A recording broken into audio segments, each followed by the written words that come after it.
Today we got a little video for you before we get too far into it. Hunterworks belts, best on the planet. Make sure you subscribe and like so you stay on top of any videos coming out. All right, so this video is one of a couple that we're using the same intro on. Why? Because we do not have a 2020 RZR Pro or 21 and newer Pro regular RZR Turbo or S, any of the turbo models. We just don't possess them here. What we do have is a 2019 Ranger XP1000. So there's some basic videos that a lot of people need, show you how to change your belt, remove the primary, remove the secondary, that we're able to do on our Ranger XP1000. However, the good news is the operations are exactly the same on that Ranger as they are these turbo RZR models. And so while this weird transition from me talking to right into a Ranger video, you'll understand why. But again, since we don't have that vehicle, we couldn't remake them, and you'll get the gist of it. So like I said, these are just little freebies. Same intro on up to 3 videos, I believe, and just follow along. But if we can help you or you got any questions after the video, Todd at Hunterworks.com. So let's get on to the old Ranger videos and check them out. All right, before you get started, make sure that you mark the outside half and the inside half of these primary clutches so that you can get them lined back up. And I just put a black mark out there in the back and one out here so you don't get it out of balance. All right, due to speeding things up, I already took the primary bolt out. I use an impact as usual. This is a T60 Torx.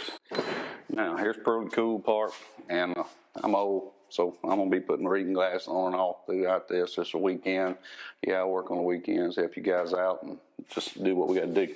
All right, so I got the bolt out. Now, you just rock this thing back and forth. You can hear it if I'd be quiet.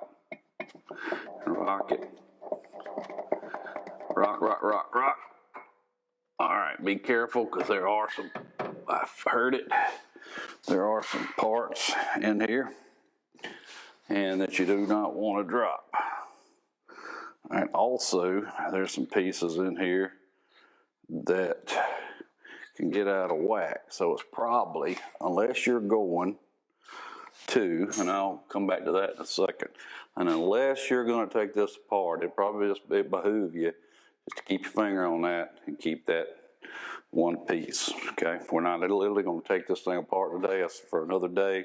But if you wanted to at this point, put it on the bench, 6 screws out. Be really a good idea to use one of our compressors to hold it in the down position.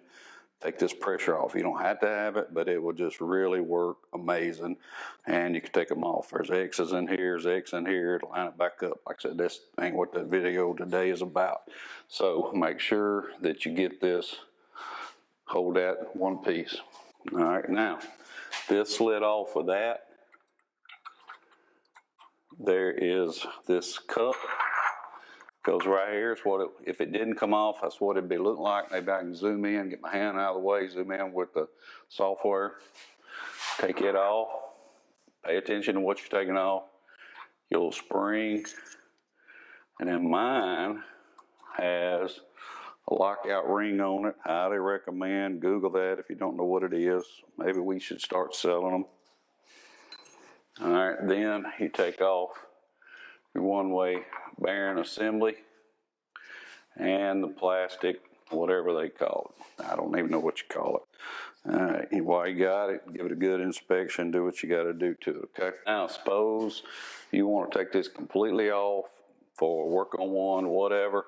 That's when you use the Ranger tool and you screw it into the clutch.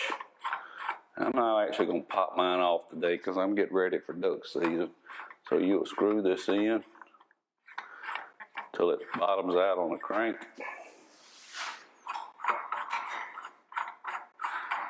All right, then simply, I use impact. A lot of people do not. I don't know what you can hold anything with.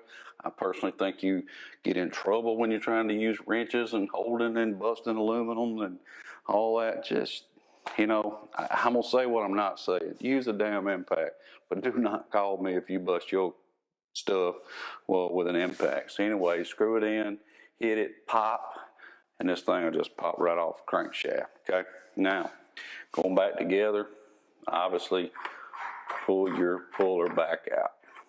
All right, so, all right, magic land, our primary is off, put it right back on. If you want a clean one, clean the belt surfaces of the clutch while it's off.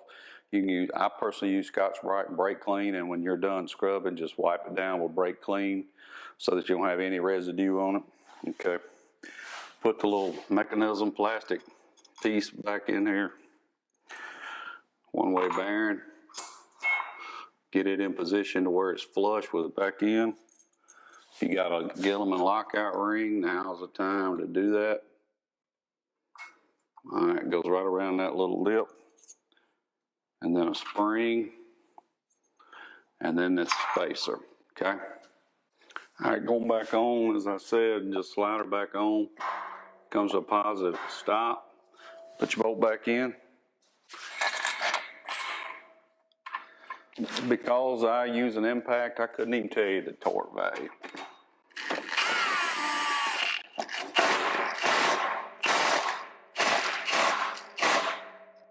All right, she's back on, put your belt back on, put your cover on, you're ready to rock. We got several videos, putting belts on, covers on, secondaries on and off. If you need to take a look at those, we got some individual videos. Don't forget some of these clutches, even from the factory, have alignment issues. Make sure you watch our video on how to align new body style Ranger 1000 by using shims in a secondary clutch. If I can help you, holler.